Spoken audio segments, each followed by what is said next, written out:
how many times could I say TBR Tombola in that? Many times.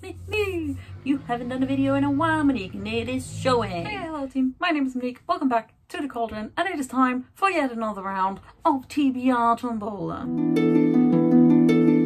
In case you didn't know, this book introduced my channel, and in October last year I made my very own TBR game called TBR Tombola, where I use a tombola machine or a bingo machine or a number pulling machine, whatever you want to call it. It's round, I pull balls out of it. That's basically it. That sounded dirty without meaning to. So every month I pick 7 numbers to choose from, and from those 7 numbers I have attached prompts. I will leave all of the prompts down below, but I will also leave a link to the very first video that I ever did where I explained the rules to my TBR Tombola game. I have a video coming at one point that will sort of re-look at the rules for this game because I'm still trying to figure them out.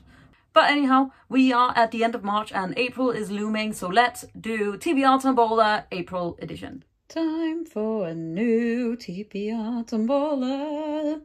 And first number is 74. So, as you just saw, the first number was 74, and for that, the prompt corresponding is retelling or mythology inspired. And for that, I will finally be reading Hag, Forgotten Folktales Retold, which is basically a sort of anthology or a collection of like British and Irish like fairy tales or myths retold by female authors writing in the UK and Northern Ireland today. And basically I'm just very excited. Denmark is very interested in like folk tales and old myths, and sort of we have a lot of these like old school trolls and stuff like that, and it's something that I really love learning about. However, I don't know a whole lot about like Britain's and Northern Ireland's folk tales or what came before. And so basically when I saw this on Ashley's channel, Ashley also does videos under A Frolic Through Fiction. She's really lovely, and basically she showed this, and I'd seen it in one of the like stores back when things were open, and then my girlfriend got me this for Christmas, so I'm very excited about reading it, hopefully in April.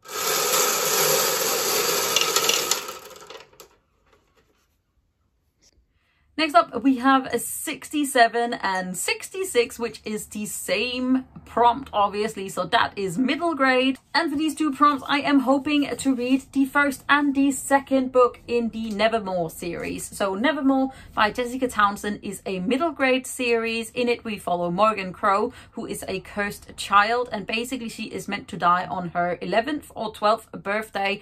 However, instead of dying, she gets bit on by this like odd man called Jupiter North, who brings her into a sort of magical society where she has to go up against others to gain a place at the Nevermore like academy, I think, or Nevermore might be the place. I'm not entirely sure, but this is the first book. The second book is a Wundersmith. This is obviously a little bit older copy. I got this secondhand and I bought this new because I really wanted to read this series. Gavin from How to Train Your Gavin especially talks a lot about it, and that is how I know the synopsis, because he just mentioned it so often that I vaguely remember all of it. So yeah, I'm very excited about reading these 2. I also have the 3rd book, Hollow Pox. I may or may not sneak that in, but we'll see how it goes, because there are already too many books on this TBR from the fact that I also am gonna try to be writing in the upcoming month. So we'll see how it goes.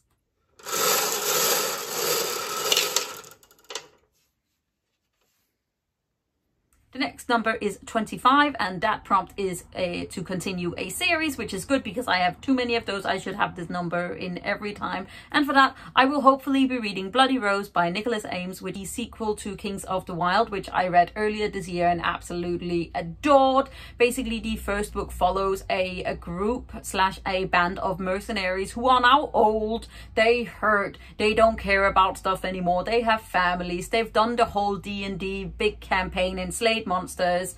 However, they gather together again because one of them sets out to save his daughter, who is the main character, I believe, in this book. I have also heard there's way more queer characters in this, and also I have heard that it may or may not hurt my heart, and since Kings of the Wild surprisingly really hurt me, I'm very excited about reading this one.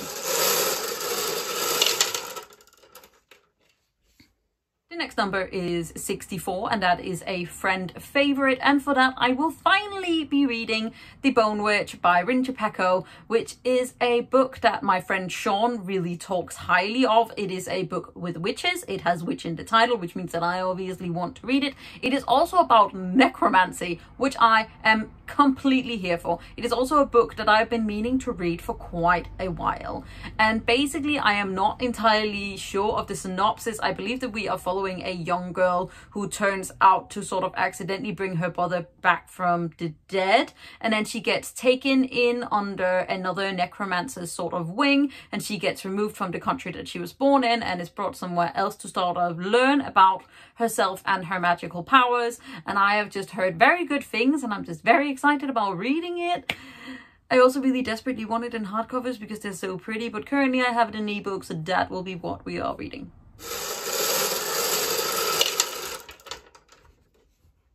My second to last number was 83, which is an IG or girlfriend pick, and since my girlfriend is not home, we have done another Instagram chooses my book for me. So I had 4 books that I would really like to read this month. One of them I have to read either way because it is an art. These are the 4 babies that I have asked Instagram to choose between. First off, we have Witches Steeped in Gold by Ciannon.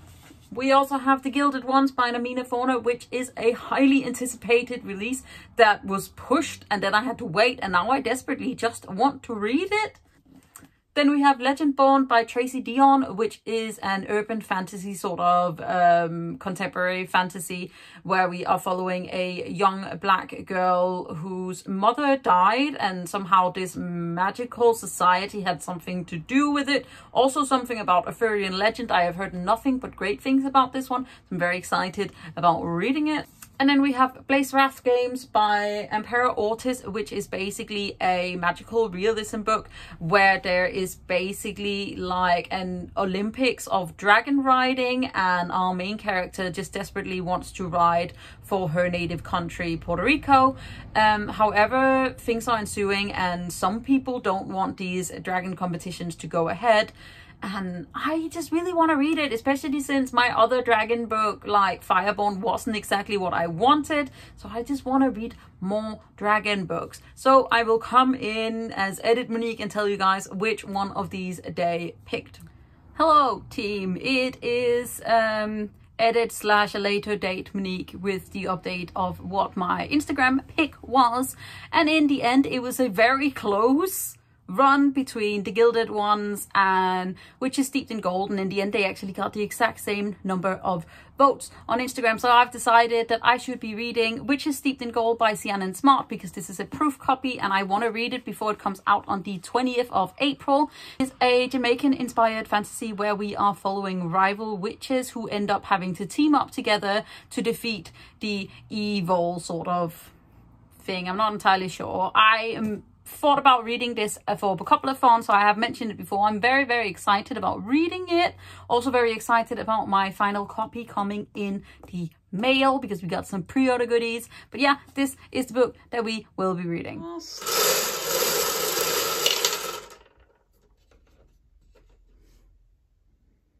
38. And last but not least, we have number 38, which is a queer rep book, and for that I will be reading The Dawnhounds by Sasha Stronach. This is an This is an adult urban fantasy where we follow a disgraced cop who have turned a private investigator, and basically she stumbles onto a plot that regards the whole city and they murder her. However, it does not stick, and so our sort of disgraced little murder child sets out to right her wrongs, but also possibly to find love. I haven't heard or seen this really mentioned anywhere else other than from the person that I saw it from on Bookstagram, and I really desperately just want to love it. So it's also on my hopefully 5-star predictions video, which I will also leave for you guys down below if you want to check it out. There are 2 of them on this month's TBR, so I'm hoping it will be a good one. Basically, I just love urban fantasy and also queer urban fantasy. That's what I want, really, to be honest. That is what I want. So this is part of my stack basically for April. We have 7 books on here. I know there's not 7 books in my hand, but you can pretend that there are 7 books on here. And basically we also still have 2 books left over from last month. I'm still hoping that I can read at least one of them, so that we only have 8 books on here. However, I also have some arcs that I should probably read before they come out, because that's why you get them, so that you can tell people about them by the time they come out. I'm in a really weird mood today, as you can probably tell. So that is it. Hope you guys enjoyed TBR Tombola April edition. If you did, don't forget to hit that thumbs up button, hit subscribe button at the same time so you don't miss out on any other videos from me. You can also click the little bell which will give you a notification when I put up a new video, which I do with regularity, or at least I try. Let me know in the comments below what you are planning to read in April, and then I will see you guys very soon with another video. Remember that I'm proud of you, you're doing great, and I'll see you next time. Bye.